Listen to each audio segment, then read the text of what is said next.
Today's review is Air India Delhi to Goa, which I took in April. This was a domestic leg of a connecting flight with Air India. Only later I realized that the plane I flew on the first leg was Air India 787 with A and B, which few weeks later will be making the tragic flight 171. Many things I experienced are seen in a different light now, but at the time it still felt like almost normal experience, even though certain things could raise few eyebrows.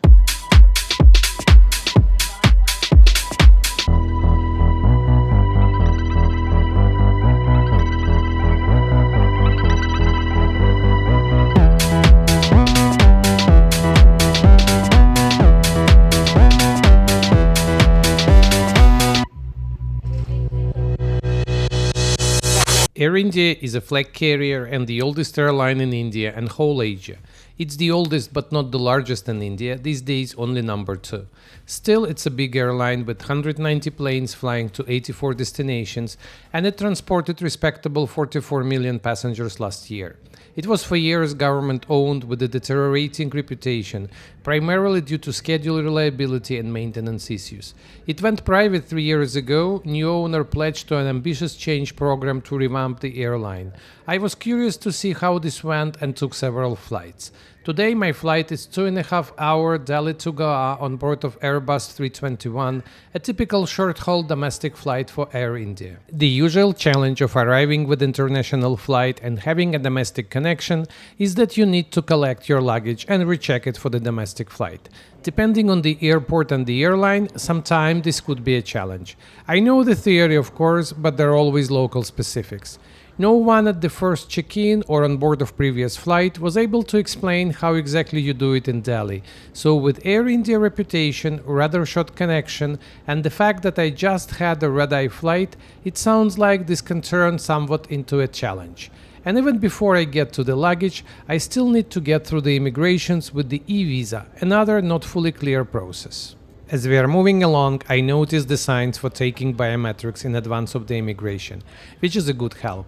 I also have to say that despite of the stereotypes, Delhi airport so far seems to be modern and well organized. Once at the biometrics kiosk, I can see that unfortunately somehow it works for only 2 out of 3 people, something with their passports not being scanned and recognized properly. But I'm lucky and do all the scans, fingerprints and picture taking without any troubles. The immigration area is very chic, spacious and surprisingly absolutely not crowded.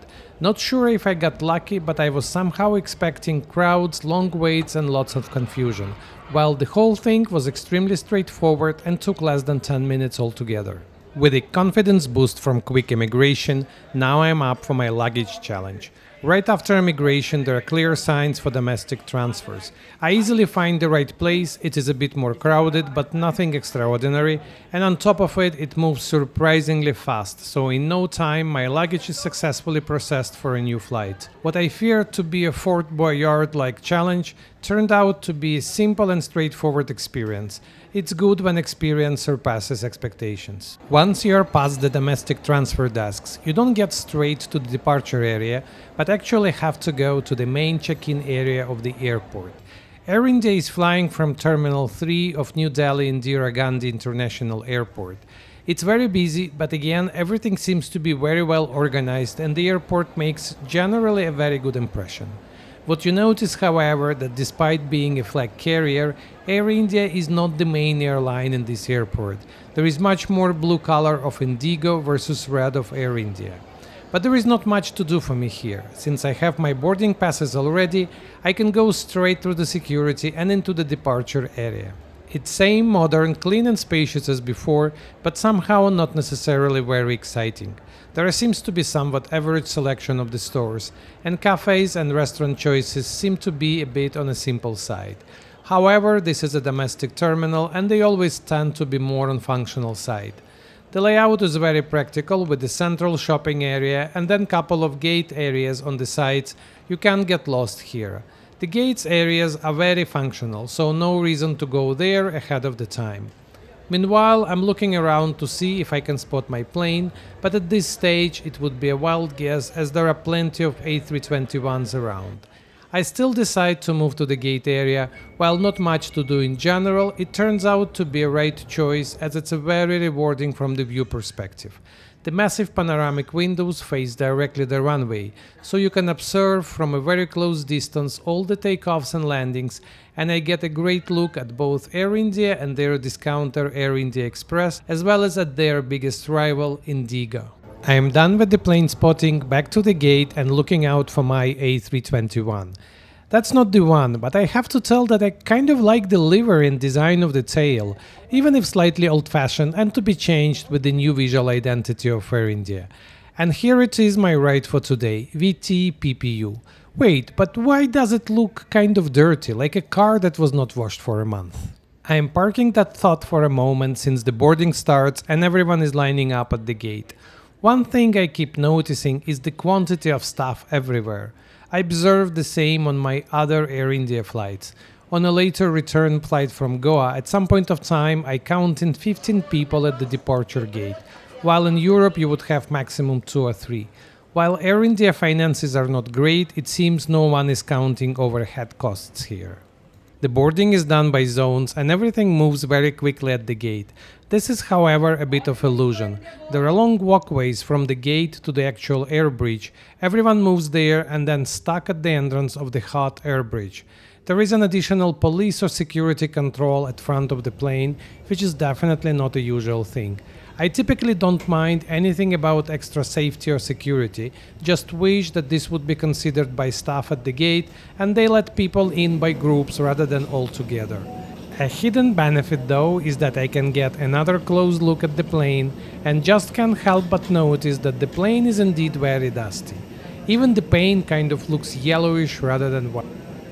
Air India A321s are configured with 3 rows of business class and 29 rows of economy, with 32-inch seat pitch in economy, which I have to say it's quite generous. I'm inside now and I like the bright colors of the cabin, which is not something very usual. However, I have to tell that the seats look very old and basic. Somehow all this reminds more aesthetics of the provincial bus than an airline. The upholstery is really worn out and it somehow feels that those seats and this cabin have been through a lot. The seat covers don't seem to fit the seats and they look like if someone is wearing a 3 size larger suit which was folded and stored in a box for years. Even more depressing impression from seat pockets, which seems to be just hanging there. All those stretching pockets are eating up otherwise a decent leg space, which seems to be much less than the real 32 inches, exactly because of that bulging seat pocket in front of you with some metal carcass sticking out into your legs. You can see on the armrest that originally there should be some in-flight entertainment system, but it's gone by now.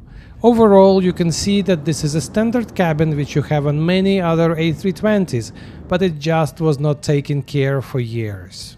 The boarding is quick, which I think is helped by Air India's generous policy on checked luggage, which allows 15 kg even on discounted economy fares, which is by far not the case with European and North American legacy carriers. With that, there is not that much need for lots of carry-on luggage, which usually takes time to be sorted out during the boarding. We start pushing back, and as I look through the window, I can't help but notice again that wings are dirty.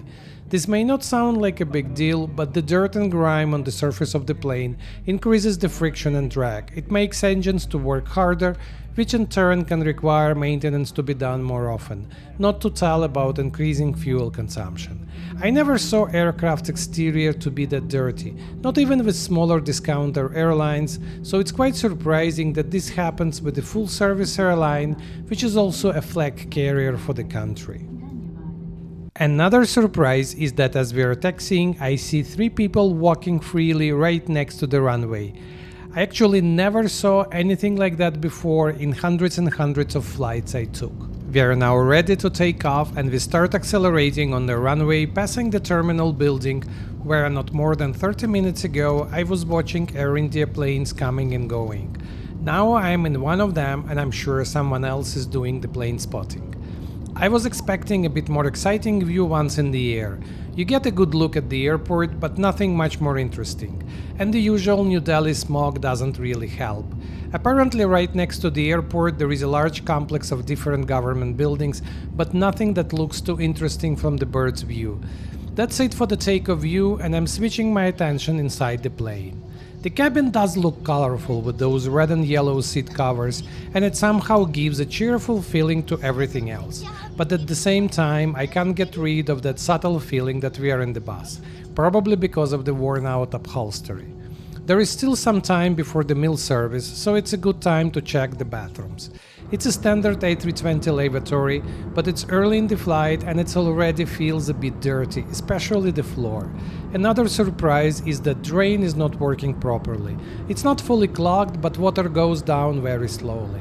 It's definitely written all over this plane, needs some good maintenance and care. As I'm back to my seat, I see that the In-Flight magazine talks about a culinary journey with Air India, and I take that as a promise on the upcoming lunch. I feel hungry by now, so very happy to see that the crew serves lunch right after we reach the cruising altitude. I gave my share of criticism to Air India so far, but here I need to properly compliment them. To start with, they serve lunch in economy on short-haul domestic flights, which is a long-forgotten practice in Europe and North America. And it's a proper hot meal, not just some cold snack. I get chicken rice with some gravy, a plain yogurt, bottle of water, a dessert and a bun. Not bad at all. From the size of the meal, it's as good as it gets and would be what you could expect to have on a long-haul flight. Interestingly, the water is from Tata, a large group that bought Air India a few years ago. That's the same group that bought out a Jaguar and Range Rover a decade earlier. I better stop here because what's happening with the Jaguar logo and new design is just a tragedy. I like Indian cuisine, but it's always international Indian, much milder and adapted to different tastes. So I'm expecting a chili attack here. And Air India chicken rice delivers that in full. It tastes surprisingly good for an airline food, but I feel like I can breathe with fire. If Game of Thrones still be filmed now, I could be a stunt double for Daenerys Dragons. I know that you can't wash away that spice with the water. The only hope is alcohol, which I don't have, and fats. And here I'm lucky to have that yogurt. Its fats help to wash away some of the chili. But I can't really complain as it's a domestic flight and definitely aimed at much spice-heavier local tastes. Right after the food service, the crew makes another round with teas and coffees. Indian coffee doesn't sound too credible for me, while the country is really famous for its teas, so it's an easy choice. And I do get actually a very nice cup of tea, much better than a typical strange pale brownish liquid you would get in Europe. All in all, Air India delivers really well on food and beverage, well above my expectations. Similarly, the crew is working really hard and seems to be very friendly and helpful. Let's see what else is there. There are no in-seat monitors or internet on board, though those controls are there for some reasons, but Air India is offering Vista, a bring-your-own-device on-board streaming service. The good thing that they also have a card explaining the connection, which is not very straightforward. There was none on 787 I flew before. You connect to onboard Wi-Fi and then to Vista network, which offers a decent selection of audio and video content, flight maps and info about the airline. In between exploring the cabin, lunch and the streaming video service, 2.5 hours go quite fast and we start descending to Goa. Goa has two airports, an older Dabolim or Goa International, located near town of Vasco da Gama, an older airport but much closer to all main hotels in South Goa. There also a new Manohar airport, which is apparently much more modern, but also much further away from the beach and the resorts. I'm flying to Dabolim and I was kind of hoping for a clear sky and beautiful landing over sea, but there seems to be something in between smog and overcast outside, and the approach to the airport is fully over the land, so my expectations didn't work out. How am I going to rate this flight? Well, to start with, I was coming with well-adjusted expectations. Air India had quite a reputation and not necessarily the best one. But then for more than 2 years, it had a new owner who committed to upgrade the airline. They placed a massive order for the new planes and were retrofitting existing planes with new seats and cabins. This was, however, not a plan for A321s, which were supposed to be retired. Given that these planes are 15-17 years old, this makes you think how badly worn out those planes should be if airlines saw it easier to replace them than to bring them to proper condition. Lufthansa has a 32-year-old A321 continuing to fly, while Air India plans to retire 15-year-old planes. That really sounds strange. but while I can understand corporate strategy, this doesn't help me as a passenger. I'm flying a plane with lots of wear and tear problems, and knowing that it would be replaced within the next 1.5 years doesn't really help my experience today. The worn out seats, broken things here and there, clogged drain in the bathroom, dirty exterior, all this shouts that this airline needs a better maintenance culture. But I can't tell that all was doom and gloom. All experience on the ground was actually very good. Everything worked as a clockwork, fast and efficient. The crew was friendly and very efficient, and I was pleasantly surprised with food service of Air India on short-haul domestic.